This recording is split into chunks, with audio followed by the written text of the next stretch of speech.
Eu volto a conversar com a nossa analista Jussara Soares. Jussara, antes da viagem, a delegação brasileira estava muito preocupada em responder aos ataques do governo norte-americano. Você trouxe a informação no início da semana que o discurso do presidente Lula não estava pronto até momentos antes do início da Assembleia para que o texto pudesse estar calibrado de acordo com as novas sanções aplicadas contra o Brasil. E a gente viu como o presidente Lula foi bastante duro na fala dele.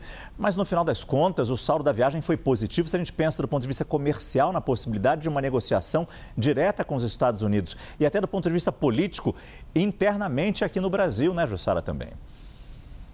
Exatamente, Márcio, mas eu queria chamar a atenção tanto para Trump, para a fala de Trump, fazendo afago a Lula, e hoje Lula retribuindo esse afago e chamando Trump de simpático, agradável, dizendo que pintou uma química mesmo. A gente está falando de dois homens dois homens poderosos, na casa dos 80 anos e com muita habilidade em negociação. Trump, um empresário conhecido, né, de sucesso nos Estados Unidos, no mundo inteiro, pelos seus negócios, e Lula, que começou a sua carreira política como sindicalista. Então, não dá para dizer, são completamente opostos, visão de mundo completamente opostos, mas de negociação os dois entendem. E esses recados, esse afago, para tentar levar para uma negociação em que os dois podem sair melhor dessa negociação depois dessa conversa, que o presidente Lula diz que tudo estará sobre a mesa, mas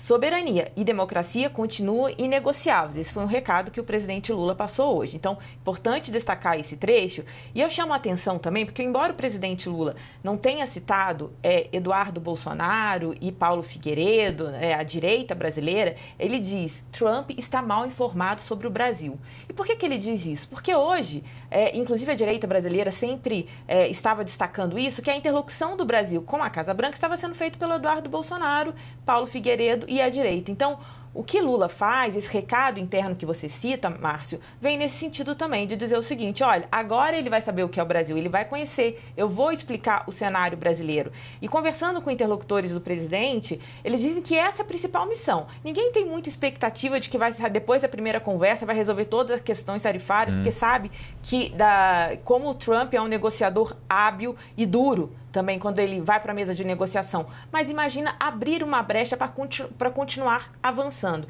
Então, neste primeiro momento, quando o presidente Lula, eu vou explicar o Brasil ele está mal informado sobre o Brasil, é neste sentido, de tentar dar o cenário dele. Porque, como eu estava te dizendo aqui, inclusive a própria direita se orgulha da interlocução ser feita pelo Eduardo Bolsonaro. Então, esse é um ponto que eu destaco dessa fala do presidente Lula. Claro que agora, Márcio, é um longo processo. O presidente Lula disse que quer que essa conversa ocorra o mais rápido possível, mas tem as tratativas que começam anteriormente feitas pelos assessores, tanto da Casa Branca como aqui do Palácio do Planalto, para que eles cheguem a esse encontro. Não se sabe se pessoalmente ou virtualmente, mas o caminho está aberto.